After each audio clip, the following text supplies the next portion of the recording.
자, 여러분 반갑습니다. 2014 뉴탐스런 고1사회 김건태입니다. 자, 이번 시간은 이제 3강이고요.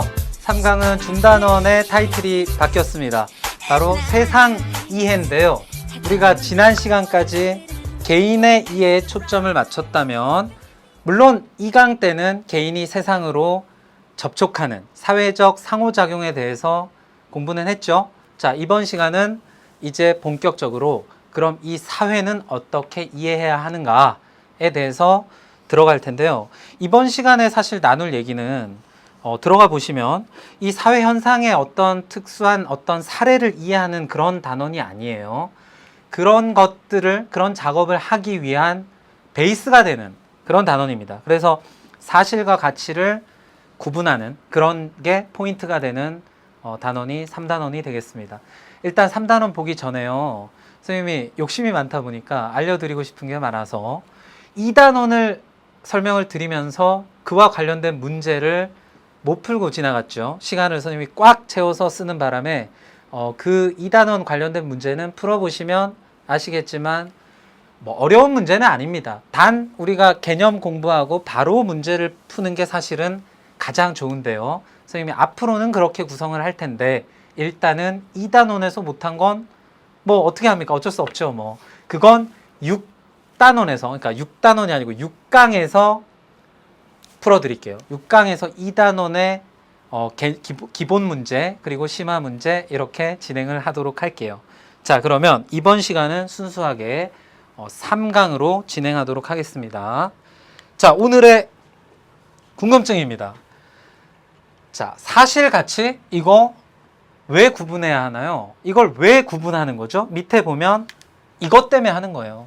사실 판단과 가치 판단을 하기 위해서 일단 사실과 가치를 구분하고, 사실은 사실 판단, 가치는 가치 판단으로 판단해내는 거죠. 자, 그래서 구분하는데요. 그러면 사실 판단, 가치 판단은 도대체 왜 하고, 여기 왜가 빠졌네요. 왜 하는 거고 또 어떻게 하는가에 대해서 이번 시간에 차근차근히 진행하도록 할게요. 이번 시간에 양은 많지 않습니다. 선생님 미리 말씀드려요. 양은 많지 않은데 대단히 중요한 거. 선생님이 양을 또 많지 않게 구성을 한 건 그 나름의 이유가 있는 거예요. 요것만 이번 시간에 확실하게 하자. 사실과 가치를 구분하고 사실 판단, 가치 판단 어떻게 하는가. 자, 그 다음 세 번째인데요. 자, 사회적인 논쟁 왜 발생합니까? 그리고 어떻게 해결해야 하나요? 똥똥똥 했죠. 잘 해결해야 되지요. 근데 잘하는 게 도대체 어떤 건가? 이번 시간을 통해서 같이 공부하도록 하겠습니다. 자, 그러면 일단 사실과 가치 이거 도대체 뭐냐? 요거부터 한번 우리가 들어가 볼게요. 자, 사실과 가치 이게 뭔가 약간 상대성을 갖는 그런 개념이 될 것 같다 하는 느낌이 있죠. 사실과 가치는 서로 반대편에 놓여 있는 거다 하는 그런 느낌 갖고 가시기 바랍니다. 자, 사실이라는 건요. 사실이라는 건 영어로 번역하면 어떻게 하죠? 팩트죠. 팩트. 우리 백분 토론이라는 이런 어떤 TV 프로그램에서 하는 그런 토론 장면들을 보시면요. 토론자들끼리 이런 얘기를 합니다. 아니, 팩트를 가지고 아니라고 하면 어쩌자는 겁니까? 이렇게 이야기를 하죠. 그럼 이 사실이라는 건 도대체 뭐냐? 얘는 자, 경험적으로 증명이 가능한 것들, 이걸 가지고 우리는 사실이다 이렇게 이야기합니다. 사실 문제 이렇게 이야기하죠. 자, 그러면 경험적으로 증명이 가능하다는 얘기는 증명을 통해서 뭐를 가려낼 수 있다는 거예요? 참과 거짓. 참과라고 하면 안 되겠네요. 참 또는 거짓을 가려낼 수 있다. 그래서 참과 참 또는 거짓을 구분할 수 있다. 구분해야 하는 그런 문제를 우리가 사실 문제라고 이야기합니다. 그러면 가치는 도대체 뭐냐? 가치는 경험적으로 증명하고 말고의 문제가 아니죠. 자, 얘는 경험적인 증명의 문제가 아니다. 경험적 증명의 문제가 아니다. 그러면 얘는 도대체 뭘까요? 얘는 팩트와 관련된 문제가 아니고요. 얘는 좋고 싫음의 문제예요. 좋은가 싫은가, 좋고 싫고의 문제. 이렇게 한번 써볼게요. 좋고 싫고의 문제. 자, 그러면 다시 한번 정리를 해볼까요? 사실이라는 건 어떤 현상에 대한, 다른 각도의 선생님 풀어드리는 거니까 이런 용어도 알아두셔야 돼요. 현상에 대한 객관적 현상에 대한 객관적 기술이다. 이렇게 표현할게요. 자, 여러분들 기술이라는 건, 이건 테크닉을 얘기하는 거 아니죠. 여기서 기술은 뭐예요? 디스크립션을 얘기하는 겁니다. 묘사. 있는 그대로 읊었다. 그러니까 어떤 현상을 객관적으로 읊어낸 것, 그걸 우리는 사실이라고 이야기합니다. 그러니까 이거는 객관적인 거예요. 근데 우리가 일상생활에서 선생님도 가끔 그런 말도 안 되는 엉뚱한 실수를 하는데요. 여러분들도 그런 친구들이 있어요. 이렇게 얘기하는 거예요. 막 친구들하고 얘기하다가 어떤 논쟁이 붙어요. 그러면 야, 내가 객관적으로 내가 말하는데 내 생각에는 막 이렇게 얘기하는 거예요. 사실 앞뒤가 하나도 안 맞는 거죠. 객관적으로 내가 볼 때 내 생각에는 막 이렇게 얘기해요. 사실 굉장히 어이없는 거죠. 객관적이라는 건 누구의 눈으로 봤다는 거예요. 누가 보더라도 항상 늘 그렇다는 거죠. 제3자의 중립적인 눈. 자, 중립적인 눈으로 기술했다, 디스크립션했다, 묘사했다. 그게 바로 사실입니다. 자, 그러면 얘는 뭐라고 표현하면 될까요? 얘는, 자, 얘도 동그라미 똑같이 한번 해볼게요. 현상에 관한. 아, 이거 아주 디테일합니다. 보세요. 선생님, 여기는 대한이라고 했고 여기는 관한이라고 했죠. 이 말의 뉘앙스도 조금 다른 겁니다. 이건 현상의 대한이라는 건 그냥 그 현상의 겉으로 드러나는 것에 초점을 맞춘 객관적인 묘사다. 그게 사실이고요. 이건 현상과 관련돼 있다는 얘기는 그 현상의 내면 속으로 조금 심층적으로 들어가 보겠다는 얘기죠. 느낌이 좀 다릅니다. 대한 건 겉으로 드러난 거고 관련됐다는 건 조금 더 깊이가 생겼다는 거죠. 그래서 현상에 관한 얘는 주관적인 판단이에요.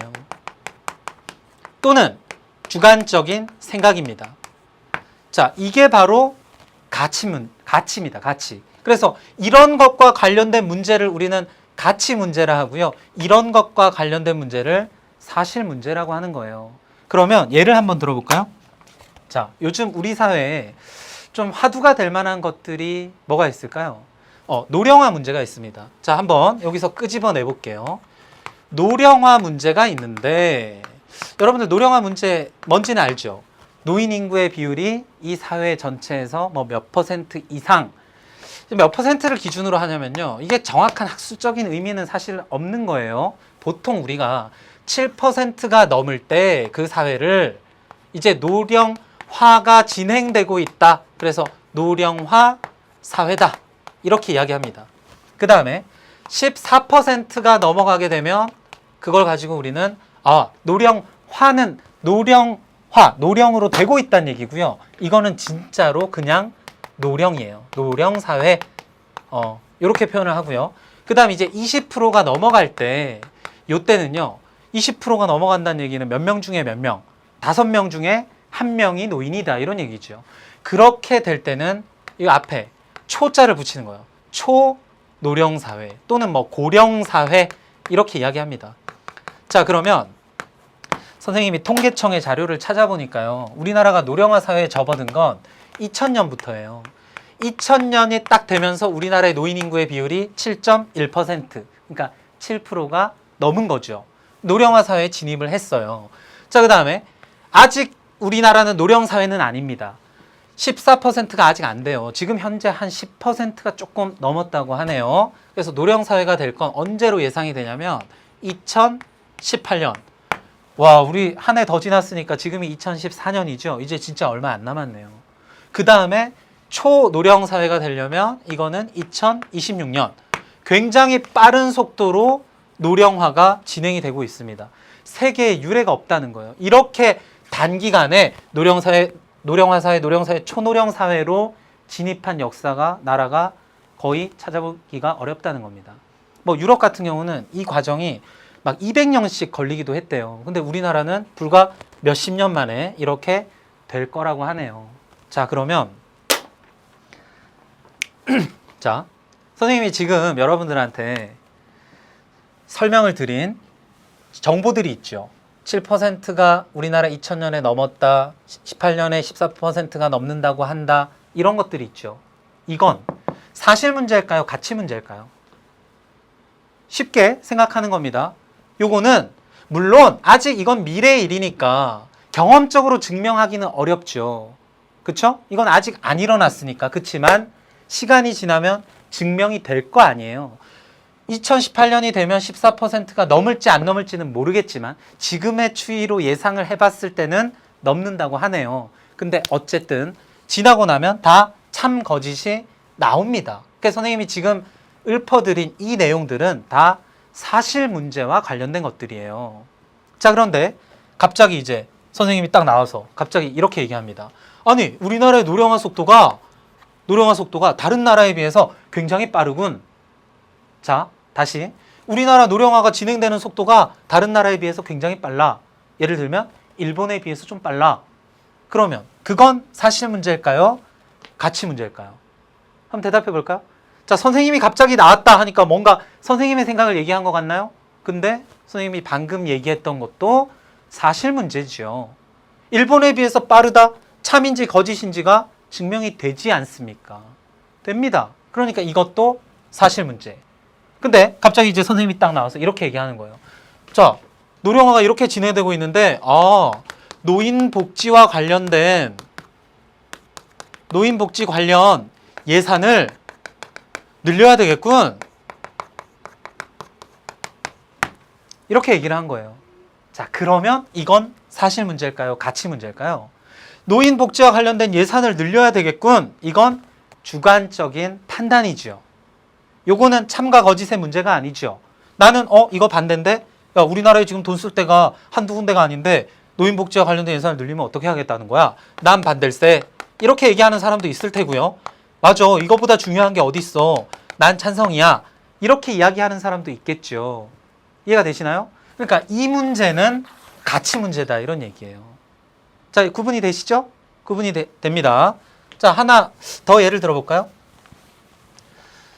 여러분들 청소년이죠?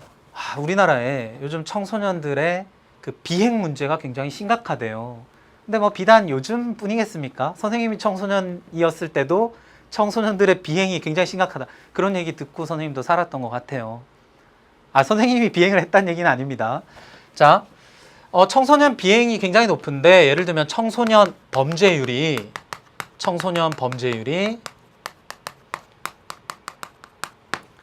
1%가 넘었다. 또는 청소년 흡연율이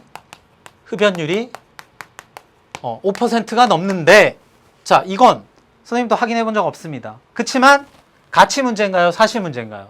요건 사실 문제. 조사해 보면 다 나옵니다. 조사하면 다 나와. 그러면 사실 문제예요. 이건 조사해서 해결된 문제가 아니야. 그러면 가치 문제. 자, 청소년 흡연율을 더 낮추기 위해서는 청소년들에 대한 인성교육이 필요하다. 이렇게 되면 청소년들의 인성교육이 더 필요하다. 만약에 그게 어떤 인과관계가 있는지는 지금 선생님 물어보고 있는 거 아니에요. 그렇게 주장을 한다면 그건 가치 문제가 되는 겁니다. 자, 이해가 되시죠? 자, 여기까지 해서 사실 문제와 가치 문제를 한번 정리를 해봤어요.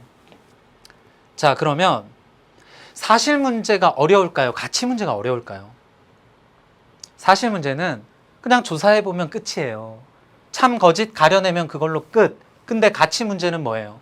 이게 바로 사회의 어떤 논쟁의 대상이 되는 논쟁 문제로 이어지는 게 바로 가치 문제다 이런 얘기예요. 누구는 좋고 누구는 싫고 하니까 이 사회의 어떤 문제, 대립, 갈등, 논쟁 이런 것들로 이어지는 문제가 바로 가치 문제다 이런 얘기입니다. 이해가 되시나요? 그러면 사실 문제는 어떻게 해결하면 될까요? 조사해서 참과 거짓을 가려내면 되는 거고요. 가치 문제는 어떻게 해야 될까요? 이건 생각이 다른 거죠. 그럼 생각이 다를 때는 서로 양보하고 타협하고 또는 토론하고 그쵸? 이런 방법을 통해서 사회 문제를 해결해야 한다 하는 그런 얘기까지 말씀을 한번 드려봅니다. 자, 여기까지 일단 얘기를 하고요. 근데 여러분 보세요. 가치 문제가 그러니까 굉장히 복잡하고 사실 문제는 굉장히 간단하죠. 근데 이 사실도 말이에요. 사실도 이렇게 한번 말씀드려볼까요? 조작이 일어날 수 있고요. 조작. 선생님 지금 음모론을 제기하는 겁니다. 그 다음에 조작은 아니지만 왜곡이 일어날 수 있다는 거예요. 왜곡. 이 조작과 왜곡은 좀 다릅니다. 조작이라는 건 의도해서 데이터를 변경시키는 거죠. 데이터를 조작하는 거예요. 예를 들면 조사해 봤더니 참인데 그걸 데이터를 조작해서 거짓으로 만들어 버리는 거예요. 그건 조작입니다. 근데 지금 조작이라는 건 있어서도 안 되고 있을 수도 없죠. 이렇게 하면 안 되죠. 근데 우리 사회에서 실제로 사실 문제와 관련해서 데이터를 조작하는 일들이 굉장히 많습니다. 좀 안타까운데요. 그건 여기서 논의할 가치도 없다고 선생님 생각해요. 그러면 안 되는 거죠. 데이터는 데이터입니다. 중립적으로 해야 되죠. 근데 이 왜곡은 말이에요. 이건 때에 따라서 실수로 왜곡 현상이 나타날 수도 있습니다. 그러니까 이걸 데이터를 왜곡 해석하지 않으려면 해석하는 과정에서 이 왜곡이 나타난단 말이죠. 그걸 최소화하려면 어떻게 해야 될까요? 굉장히 정교하게 데이터를 바라봐야 합니다. 무슨 얘기인지 아시겠나요? 그러니까 공부가 필요한 거예요. 선생님이 한번 예를 들어보겠습니다. 여러분들 관심 많죠? 이제 결혼할 나이가 얼마 안 남았나요? 선생님 고등학교 졸업하면 선생님 금방 결혼할 줄 알았는데 생각보다 많이 남았더라고요. 요즘 초혼 연령, 남자들 같은 경우는 초혼 연령이라는 게 이제 처음 결혼하는 그 나이를 얘기하는 거예요. 2012년 통계를 찾아봤더니 32.1세래요. 여러분들 지금 나이가 몇 살이죠? 한 17살 이렇게 되죠. 그럼 앞으로도 거의 한 15년, 남학생들 같은 경우 결혼하려면 15년 남았다 이런 얘기입니다. 그 다음 이건 통계예요. 통계 평균치입니다. 여학생들은 29.4세. 근데 와 이것도요 선생님 찾아보다 보니까 불과 한 20년 전으로만 거슬러 가도요 남자들이 거의 한 27세, 여자가 한 25세, 24세 이렇게 됩니다. 그러니까 20년 사이에 우리 사회가 굉장히 많이 변했죠. 자, 혼인은 전년 대비 0.6%씩 0.6% 감소했대요. 근데 혼인 건수를 찾아봤더니 어마어마합니다. 32만 7천 건이래요. 우리나라 1년에 혼인 딴딴따단 결혼하는 사람이 33만 쌍 정도 된다는 얘기예요. 그러면 이걸 선생님이 약간 집요한 구석이 있습니다. 데이터를 1년으로 쪼개봤더니요. 1년이 365일이잖아요. 근데 그걸 300일로 칩시다. 300일로 치고 300일에 30만 건의 혼인이 일어났다고 칠게요. 그러면 100일에 10만 건. 그쵸? 열흘에 10,000건. 하루에 1,000건. 하루마다 1,000커플씩 결혼하고 있다는 얘기예요. 우리나라 굉장히 큰 나라네요. 그쵸? 선생님도 이걸 보고 와 이렇게 결혼하는 사람이 많아? 하루에 1,000건씩 결혼합니다. 근데 여러분들 재밌는 건 뭔지 아세요? 평일날엔 결혼식 거의 안 하죠. 월화수목금은 거의 결혼식 안 합니다. 주말에 토요일 일요일날 그럼 그렇게 따지면 토요일 일요일만 수천 건의 우리나라에서 딴딴따단 웨딩 마치가 올려지고 있는 거예요. 굉장하죠. 그래서 선생님 가끔가다 이제 친구들 며칠 전에도 선생님 친구 결혼식 사회 보고 왔는데 선생님 사회 선생님이라고 이상하게 친구들이 결혼식 사회를 봐달라고 사회 선생님이면 사회 잘 보나요? 아무튼 그런 부탁을 가끔 받습니다. 그래서 가서 사회를 보고 왔는데 막 결혼식이 이 웨딩홀이 층층이 막 마주보고 있는데 30분 간격으로 계속 결혼식이 있는 거예요. 정말 어마어마하게 결혼 많이 합니다. 자 어쨌거나 재밌는 통계죠. 근데 그게 전년 대비 2,000건 감소했대요. 그래서 0.6% 감소했대요. 초혼 연령 아까 얘기했고요. 자, 이혼 통계 한번 볼까요? 이혼 건수는 와, 이것도 어마어마하네요. 11만 4,300건이 거의 1년에 10만 쌍이 이혼한다는 얘기입니다. 그래서 이건 재밌는 건 아니지만 좀 우리가 궁금한 통계, 이혼 부부의 평균 혼인 지속 기간은 보통 한 14년 정도 된답니다. 여러분들 이거 외우시라고 선생님 얘기하는 거 아니에요. 그냥 이렇다. 우리나라 사회 현상입니다. 전년 대비 조금 증가했구나. 근데 혼인 지속 기간 20년 이상의 이혼 비율이 4년 이하 이혼 비율에 비해서 처음으로 높았대요. 그러니까 무슨 얘기냐면 예전에는 결혼해서 신혼 때 많이 헤어지는 커플들이 많습니다. 근데 20년 이상 혼인 관계를 지속하고 그 다음이 이혼. 그러니까 이거 뭐 이렇게 얘기하나요? 황혼 이혼? 그런 분들도 만만치 않게 많다는 거죠. 자, 지금까지 선생님이 브리핑한 우리나라의 혼인과 이혼에 관련된 건 사실 문제인가요? 가치 문제인가요? 사실 문제입니다. 여러분들이 이게 참인지 거짓인지는 통계청 홈페이지에 들어가서 찾아보시면 나와요. 근데 참이에요. 선생님이 통계청 홈페이지에서 가지고 온 자료이기 때문에. 근데 여러분들 2000년쯤에요. 그때도 크게 다르지 않았습니다. 이 건수가 물론 지금하고 2012년이니까 조금 다르겠지만 비슷했어요. 근데 2000년쯤에 언론에 엄청 충격적인 막 기사들이 막 쏟아져 나옵니다. 그게 뭐였냐면요. 한번 볼게요. 결혼한 부부 3쌍 중 1쌍은 이혼한다. 점점점점. 그래서 엄청 심각한 사회 문제로 연일 막 보도가 됐습니다. 아니 1년에 보통 한 30만 쌍이 결혼하는데 10만 쌍이 헤어진대요. 이혼한대요. 그러면 통계적으로 산술적으로 3쌍 중에 1쌍은 이혼하는 거죠. 그러면 와, 내가 예를 들어 나랑 내 친구 둘 결혼을 했어요. 그러면 와, 이 중에 한 명은 헤어진다는 얘기네. 이렇게 해서 와, 우리나라 이혼 너무나 심각한 사회 문제구나. 이혼을 막아야 된다 하고 언론에서 막 타이틀 헤드라인으로 막 뽑고 난리가 났었습니다. 근데 이건 데이터를 잘못 분석한 거예요. 여러분들 볼까요? 이 이혼이라는 건 이 11만 쌍이 이혼했대요. 2000년에도 그랬다고 치고, 그럼 이 11만 쌍은 누구 중에 11만 쌍이 이혼한 거예요? 전체 혼인 관계에 지금 놓여있는 사람들 중에, 즉 전체 부부 중에 11만 쌍이 이혼했다는 얘기고요. 이거는 뭐예요?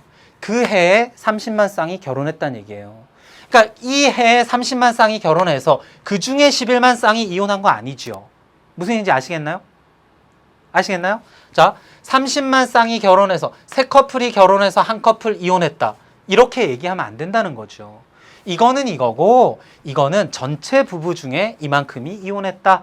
이렇게 가셔야죠. 그러니까 데이터를 가지고 무조건 그냥 막 분석한다고 해서 그게 사실이 참이 되는 건 아니에요. 그러니까 사실 문제가 참이 되려면 데이터를 분석할 때, 해석할 때 굉장히 정교하게, 중립적으로, 자, 언론에서 사회 문제로 부각시키기 위해서 과장하고 더 그 문제를 부각시키기 위해서 더 키우고 이렇게 하면 안 된다는 거죠.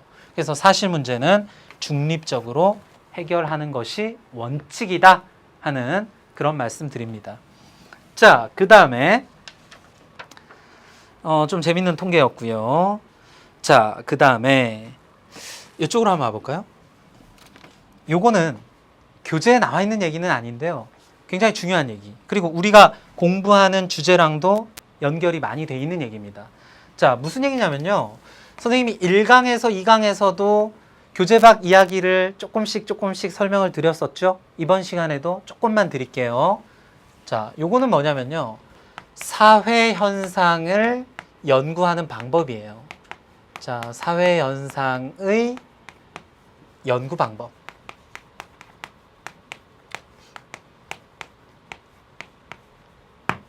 우리 한번 떠올려 볼까요? 우리가 1강에서 공부했었던 게 개인과 사회와의 관계를 바라봤죠. 사회 명목론이라는 게 있었고 사회 실제론이라는 게 있었습니다. 그 다음 2강에서는 우리 뭐 했냐면요. 사회 현상을 바라보는 관점.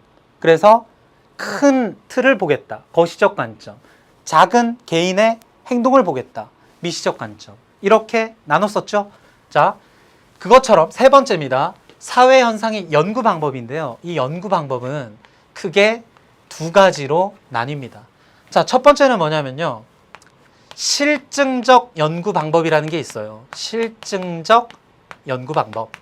자, 그 다음에 두 번째는 해석적 연구 방법이라는 게 있어요. 자, 이게 뭐냐면요. 여러분들 흘려 듣되 꼭 필기를 해놓고 한 번은 다시 보셔야 합니다. 자, 실증적 연구라는 건 실증. 무슨 얘기일까요? 실제로 뭐 해본다. 증명해본다. 그러면 이 사회 현상을 실제로 증명하겠다는 얘기는 어떤 법칙을 발견해서 그걸 증명하겠다는 거죠. 우리가 실제로 실험을 통해서 증명하고 이런 거 주로 어디서 하나요? 이런 거 어느 과목에서 주로 하나요? 실제로 해서 실험해보고 증명해보고. 물이 100도씨에 끓는데 100도씨까지 높여볼까? 온도계 꽂고 끓여보는 거예요. 이런 거 주로 어디서 하죠? 자연과학에서 합니다. 과학 시간에 하죠. 그런데 사회현상이라는 것도 자연현상처럼 그렇게 실제로 증명하는 것이 가능하다고 보는 연구, 그런 연구 방법을 실증적 연구, 이렇게 이야기합니다. 그러니까 실증적 연구는요, 이런 거예요. 어떤 사회현상에 법칙을 발견하는 게 목표입니다. 자연과학하고 똑같은 거예요. 물이 몇 도에 끓지? 100도가 되면 끓네? 예외가 없는 거죠. 근데 이제 이렇게 얘기하면 어떤 친구들이 이렇게 얘기합니다. 선생님, 물이 어떨 때는 높은 산에 올라가면 80도만 돼도 끓어요. 그건 기압이 다르기 때문에 그런 거죠. 1기압에서는 항상 always 예외 없이 100도에 끓습니다. 그게 자연현상이에요. 그러니까 사회현상도 그것처럼 어떤 법칙에 따라서 움직이는 거야. 이렇게 바라보고 연구하는 걸 우리는 실증적 연구다. 이렇게 얘기하고요. 무슨 소리야. 사회현상은 예외가 얼마든지 있어. 자연현상처럼 법칙을 발견하는 게 목표가 아니야. 어떤 현상이 나타나면 그 현상이 왜 발생했을까? 그걸 심층적으로 분석하고 들어가 봐야 돼. 그 현상 속으로 들어가 봐야 돼. 이렇게 얘기하는 게 해석적 연구예요. 그러니까 이름도 해석이라고 이름을 붙여놓은 거예요. 그 현상을 해석하려면 그 연구 대상 속으로 한번 들어가 봐야 된다. 그런 얘기입니다. 자, 그러면 이 두 가지가 이게 어떤 차이가 있냐면요. 이 실증적 연구를 주로 했던 학자들이 있어요. 이거 선생님 이 사람 꼭 소개해드리고 싶은데요. 자, 여러분들 한번 읽어보세요. 선생님 영어로 써드릴게요. 이 사람 한번 읽어보세요. 이거는 에밀입니다. 에밀. 이거 어떻게 읽죠? 디르깽이라고 읽어요. 디르깽. 프랑스 사람인데요. 디르깽 또는 디르캠 이렇게 합니다. 상관없어요. 이 디르캠이라는 사람이 이 실증적 연구의 대가입니다. 대가. 그 다음에 해석적 연구는요. 막스, 이거 어떻게 읽을까요? 이게 독일어기 때문에 이게 웨버가 아니고요. 비읍 발음이 납니다. 그래서 베버 이렇게 읽는 거예요. 베버. 베버라는 학자가 있고 디르겜이라는 학자가 있어요. 자, 한번 써볼게요. 디르깽 또는 디르겜. 이 사람은 막스 베버. 자, 이 사람이 했던 연구가 뭐가 있냐면요. 이 사람이 유명한 책을 하나 썼어요. 이 책은 여러분들 읽어보진 않더라도 아, 디르겜이 이런 책을 썼구나 하는 것 정도는 나중에 논술에서도 많이 나옵니다. 자살론이라는 책을 썼어요. 자살론. 자살에 관한 어떤 이론이다. 이런 얘기예요. 이론이라는 건 뭐죠? 예외 없이 언제나 타당하게 성립되는 그런 법칙을 우리는 이론이라고 합니다. 그래서 사람들이 자살하는 걸 딱 보니까 어떤 법칙에 따라서 자살이 나타나더라는 겁니다. 그러니까 예를 들면 디르겜이 중세 사람이었다면 길을 걸어가다가 누가 자살한 현장을 봤어요. 그러면 신의 뜻이구나 이렇게 생각했겠죠. 근데 디르겜은 자살을 어떤 법칙에 따라서 자살이 나타나는구나, 이게 개인적인 판단에 의해서 나타나는 게 아니구나. 그래서 유럽의 데이터를 분석을 합니다. 이 디르겜 또 하필이 아니고요. 마침 디르겜 절친이 통계청에 근무하고 있었어요. 통계청. 그래서 디르겜이 그 친구한테 자료를 엄청나게 수집을 합니다. 그래서 자살을 다 분석을 해봤더니 예를 들면 남부 유럽하고 북부 유럽하고 북부 유럽의 자살률이 더 높더라. 그래서 그걸 데이터를 추적을 해봤더니 남부 유럽은 주로 카톨릭이고 북부 유럽은 주로 개신교예요. 개신교. 그러니까 얘기만 그냥 들어보세요. 이런 게 있구나. 근데 카톨릭은 집단의식이 강하고 개신교는 약간 개인주의 성향이 강하대요. 그래서 집단의식이 강한 남부에서는 자살이 별로 안 나타나더라. 그리고 개인주의가 강한 북부에서는 자살이 많이 나타나더라. 그래서 사회의 결속력이 자살을 결정한다. 이렇게 법칙을 딱 내린 겁니다. 이게 바로 실증적 연구예요. 그러면 해석적 연구는요. 베버는 또 아주 유명한 책이 있어요. 프로테스탄트 윤리와 자본주의 정신이다. 이게 무슨 말이냐면요. 프로테스탄트가 뭐죠? 프로테스트, 저항하다. 그럼 프로테스탄트는 저항했던 사람들이에요. 예전에 카톨릭의 부패에 대해서 저항해서 신교를 만들었던 사람들을 프로테스탄트라고 합니다. 그래서 여러분들 혹시 16세기 종교개혁 들어보신 적 있죠? 루터와 칼뱅이에요. 칼뱅이라는 종교개혁가. 자, 프로테스탄트 윤리와 자본주의 정신, 자본주의, 산업혁명 어느 나라에서 처음으로 시작됐나요? 영국이죠. 우리가 지금 생각하면 이게 영국은 원래 선진국이야. 해가 지지 않는 나라 영국. 세계 식민지도 너무너무 많았대. 영국에서 산업혁명이 일어나는 건 너무나 자연스러웠나요? 그렇지 않습니다. 그 당시에는 프랑스가 훨씬 더 비옥하고 문화적으로도 앞서 있고 여러 가지로 더 선진 사회였다는 거예요. 근데 영국에서 산업혁명이 먼저 일어났대요. 그러니까 야, 이거 이상하다. 그래서 이 현상을 한번 심층적으로 해석해 봐야 되겠구나 해가지고 했던 연구가 베버가 했던 해석적 연구입니다.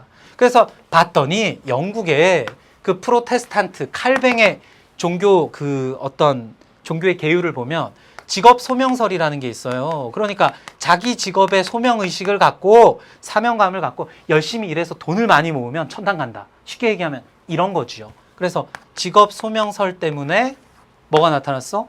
산업혁명, 자본주의가 영국에서 발달했어. 하고 이렇게 이해를 한 겁니다. 자, 그러면 선생님이 지금 이 말씀을 왜 드렸냐면요. 이 말씀을 자, 이쪽을 한번 볼까요? 실증적 연구에 대해서 아까 소개해 드렸었죠. 이거는 비교해 드린 거고요. 얘를 끄집어 와 볼게요. 자, 실증적 연구의 절차가 있습니다. 절차. 자, 실증적 연구는 어떻게 하는 거냐? 일단 이 사회 현상에 뭐가 문제지? 문제를 딱 제기합니다. 이게 첫 번째예요. 자, 문제 제기했죠. 그 다음에는 그렇다면 가설을 한번 세워볼까? 가설 설정. 가설이라는 건 뭐죠? 아직은 법칙이나 이론이라고 부르면 안 돼요. 증명을 해봤더니 맞더라. 그럼 이 가설이 뭐가 되는 거죠? 이론이나 법칙이 되는 겁니다. 일단 가설은 이런 거 아닐까? 그러면 예를 들면 아까 노령화 문제를 선생님이 잠깐 말씀을 드렸었는데요. 저출산하고 노령화랑 무슨 관련이 있지 않을까? 저출산이 노령화를 가속화시키지 않았을까? 이런 의문들이 바로 가설이에요. 그럼 가설을 딱 설정해 놨어요. 그럼 그 다음에 뭐 해야 되죠? 이게 참인지 거짓인지를 판단하려면 뭐를 찾아봐야 됩니까? 자료를 찾아봐야 됩니다. 그래서 자료 수집했어요. 그 다음에는 뭐 할까요? 자료를 분석해야죠. 근데 이 분석하고 그 다음에 해석할 때 어떻게 해야 되나요? 개인의 주관이 들어가면 될까요? 안 될까요? 안 됩니다. 우리가 아까 그 혼인 통계에서 세 쌍 중 한 쌍은 이혼한다? 이렇게 돼버리면 그 자료는 왜곡된 거죠. 그러니까 자료를 분석하고 해석할 때는 뭐처럼 해야 되는 거예요? 사람처럼 하면 안 돼요. 기계처럼 해야 된다. 컴퓨터가 돼서 정확하게 데이터를 분석해야 한다. 그런 얘기입니다. 자, 그 다음에 자료 분석 해석이 끝났으면 가설을 검증하고 결론을 도출하는 거죠. 자, 그 다음에 마지막에는 대안을 모색한다.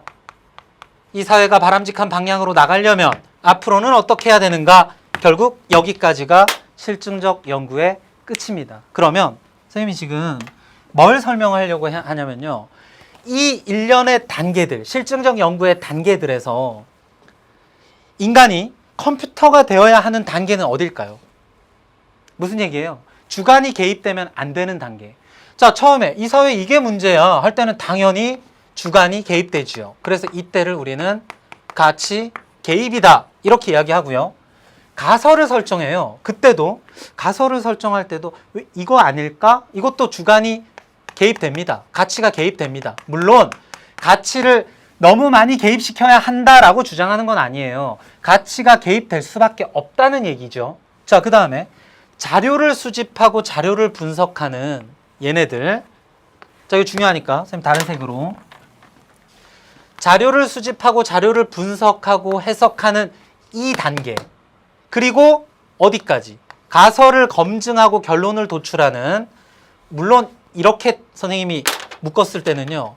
결론 도출이 가설 검증하고 똑같다고 보시는 거예요. 이 결론 도출이 대한모색 얘랑은 분리가 되는 겁니다. 자, 그래서 여기 단계에서는 가치가 어떻게 돼야 된다? 가치가 개입되면 안 된다.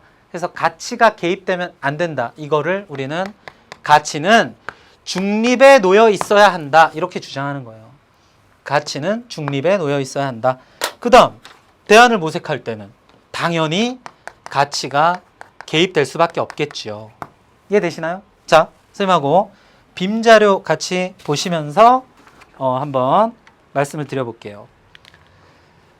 자, 일단 이거부터 볼까요? 이거부터 보겠습니다. 자, 사회문화현상의 연구 과정이에요. 근데 문제제기, 가설 설정, 자료 수집, 자료 분석, 결론 도출, 적용 및 대안 모색. 자, 일단 이거부터 질문할게요. 해석적 연구일까요? 실증적 연구일까요? 자, 요거는 실제로 가설을 설정해 놓고 자료를 모아서 결론을 적용했죠. 그러니까 결론을 도출했죠. 그러니까 이건 실제 증명했다는 얘기예요. 실증적 연구의 단계가 되겠습니다. 자, 실증적 연구가 될 테고요. 자, 여기서 여러분들 교재에는 실증적 연구, 해석적 연구의 얘기가 구분이 되어 있지 않아요. 근데 의미를 아셔야 된다는 거죠. 그래야 요거를 판단할 수 있습니다. 자, 문제 제기의 단계, 가치 중립해야 되나요? 개입돼야 되나요? 이때는 가치가 개입됩니다. 가설 설정할 때도 물론 가치가 개입돼요. 자료 수집, 자료 분석, 결론 도출할 때 선생님이 아까 이거 묶은 거 이거죠. 자료 수집, 자료 분석, 결론 도출할 때는 가치가 철저하게 중립을 지키고 있어야 한다. 이런 얘기입니다. 그 다음에 결론 적용 및 대안 모색할 때는 당연히 주관이 개입될 수밖에 없다. 요렇게 해서 요 표 꼭 기록해 놓으시고 다시 한번 공부하시기 바랍니다. 자, 그러면 앞에 주제 탐구 한번 볼게요. 사실 판단과 가치 판단, 우리가 이제 이번 시간에 공부한 거 한번 정리해 보는 거예요. 자, 갑이 이 통계 자료를 딱 바라보고 뭐라고 얘기하나요? 65세 이상 인구 비중이 증가하고 있어요. 진짜로 증가하고 있나요? 65세가 파란색이네요. 증가하고 있네요. 증가하고 있네요. 선생님이 아까 얘기했던 거 2000년에 7.2%, 7%가 조금 넘었다는 거예요. 노령화 사회에 진입했다. 지금 갑은 사실 문제를 따지고 있나요? 가치 문제를 말하고 있나요? 갑은 사실 문제를 기술하고 있습니다. 65세 이상의 인구가 증가하고 있어. 이렇게 얘기했죠. 을은 노인 복지를 확대해야 해요. 이렇게 얘기했어요. 이거는 주장이에요? 팩트예요? 이거는 주장입니다. 그러니까 을은 가치 문제를 이야기하고 있다 하는 겁니다. 자, 그 다음 한번 볼까요? 그 다음 가치 갈등의 발생이다 하고 지금 주제 탐구의 제목에 이 문제는 사실 문제가 아니라 가치가 충돌하고 있다 하는 걸 제목에서 보여주고 있죠. 자, 지금 보니까 이런 얘기네요. 이런 거 굉장히 문제가 심각한데요. 특히나 일본에서 원전 사고가 생긴 이후로 이거에 대한 공포가 굉장히 더 심해졌죠. 자, 어떤 지역 주민들이 이 지역에 설치 예정인 방사능 폐기물 처리장, 일명 방폐장이라고 한대요. 건설 공사에 반대해서 시위를 벌이고 있대요. 자, 무슨 지역 주민들은 방폐장 건설로 인해서 자신들의 재산권 및 건강권이 심각하게 침해당할 수도 있고, 자, 요거는 주장일까요? 사실일까요? 침해 당하냐 안 당하냐 요거는 사실 문제입니다. 여기까지는 사실 문제예요. 그 다음에 건설 과정에서 자연환경 또는 파괴가 될 수 있다고 주장하며 이건 사실 문제일까요? 가치 문제일까요? 이것도 역시 사실은 주장이라는 말 때문에 여러분들이 이게 가치 문제가 아닐까 이렇게 오해하는데요. 만약에 건설 과정에서 자연현상이 파괴될까 안 될까? 이거는 팩트죠. 이거는 팩트예요. 사실 문제예요. 방패장 건설을 반대하고 있다. 자, 나와볼게요. 갑국의 전기 생산을 담당하고 있는 A 회사는 원자력 발전소에서 만들어진 폐기물의 안정적 관리를 위해서는 방패장 건설이 불가피하다고 주장한다. 자, 이거는 팩트일까요? 가치일까요? 요거는 가치죠. 봤더니 폐기물의 안정적 관리를 위해서는 이 방법이 불가피하다고 주장하고 있어요. 이거는 사실인지 참인지 거짓인지의 문제가 아닙니다. 좋고 싫음의 문제죠. 그래서 가치의 문제. 방패장 건설에 따른 건강권 침해 및 자연환경 파괴는 미미하며 이거는 사실을 주장하고 있는 거예요. 그러니까 사실 문제라고 보셔야 돼요. 재산권의 침해 부분에 대해서는 충분히 보상하겠다는 입장이다. 이 입장은 가치죠. 자, 그 다음 방패장 건설 현장에서 공사를 감행하려는 A회사 직원들이 저지하려는 주민들 사이에 물리적 충돌이 발생해서 이송되는 일이 발생했다. 자, 이거는 뭘 의미하는 거예요? 사실과 가치의 충돌이 결국 사회 문제가 되었다 하는 걸 설명하고 있는 거예요. 자, 이렇게 해서 주제 탐구를 살펴봤고요. 자, 그러니까 이게 무슨 말이냐면요. 자, 우리가 사실 문제는 사실 팩트로서 해결이 되는데 지나간 사실에 대해서는 경험적인 증명이 가능하죠. 참인지 거짓인지 추적해보면 되는데 앞으로 만약에 이렇게 했을 때 이렇게 될 건가 안 될 건가 이거는 사실 문제이긴 한데 아직 발생한 게 아니죠. 그러면 이런 것들은 대립의 소지가 있다는 겁니다. 그러니까 사실 문제라고 해서 무조건 대립으로 이어지지 않는 건 아니에요. 그 사실을 어떤 입장에서 바라보느냐에 따라서 사실이 다르게 판단될 수 있다는 거죠. 자, 그거까지도 여러분들 생각해 주시면 될 것 같고요. 자, 그러면 자, 문제를 한번 풀어보도록 뒤로 갔네요. 자, 문제를 한번 풀어보도록 하겠습니다. 자, 페이지 22페이지인데요. 갑과 을의 대화에 대한 옳은 설명을 보기 위해서 고른 것은 했네요. 자, 한번 정리하는 느낌으로 여러분들 먼저 풀어보시고 같이 진행하셔야 돼요. 우리나라 65세 이상 노인의 인구는 600만 명 이상으로 고령화 시대에 진입하였는데 문제는 우리나라 노인 빈곤율이 OECD 국가 중 최고라는 점입니다. 갑은 지금 팩트를 얘기하고 있나요? 가치를 주장하고 있나요? 팩트를 얘기하고 있다. 그래서 갑은 사실 문제를 이야기하고 있다. 그 다음 을은 이와 같은 문제를 해결하기 위해서 출산율을 높이는 걸 장려하고 노인들에게 더 많은 복지 혜택을 제공해야 합니다. 이거는 뭐예요? 이거는 주장이죠. 그러니까 가치 문제 이렇게 되는 거예요. 근데 여러분들 이거는 조금 여담인데요. 노령화하고 저출산하고 관련이 있나요? 관련이 있을까요? 없을까요? 우리가 보통 얘기할 때 우리나라 저출산 노령화가 심각한 사회 문제야 이렇게 이야기를 하죠. 근데 이 둘 간에 관계가 있나요? 관계가 있습니다. 여러분들 보세요. 만약에 출산율이 굉장히 높으면 태어나는 애들이 많아요. 그럼 전체 인구도 많아지겠죠. 그럼 노령화 비율이, 노령화 지수가 떨어지게 됩니다. 근데 안 낳으니까 인구는 지금 우리나라 인구는 사실 조금씩 늘고 있습니다. 저출산 문제가 심각한데 왜 인구가 느나요? 위에서 평균 수명이 굉장히 길어지고 있기 때문이에요. 자, 어쨌든 많이 낳으면 저 노령화 문제는 조금 줄어듭니다. 근데 덜 낳으니까 노령화 문제가 더 심각한 거예요. 그래서 이 둘 사이는 사실 관련이 있습니다. 자, 그거는 여담이었고요. 기억 볼게요. 갑의 진술은 사실 판단에 해당한다. 맞고요. 을의 진술은 사회적 합의가 필요 없는 사실이다. 지금 가치 문제이기 때문에 주장이 대립할 소지가 분명히 있죠. 그러면 사회적인 합의가 필요하다. 이렇게 가셔야 되고요. 자, 그 다음 갑에 비해 을의 진술은 사회적 논쟁의 요지가 많다. 가치의 갈등은 사회 문제로 연결될 소지가 많다 하는 그런 얘기입니다.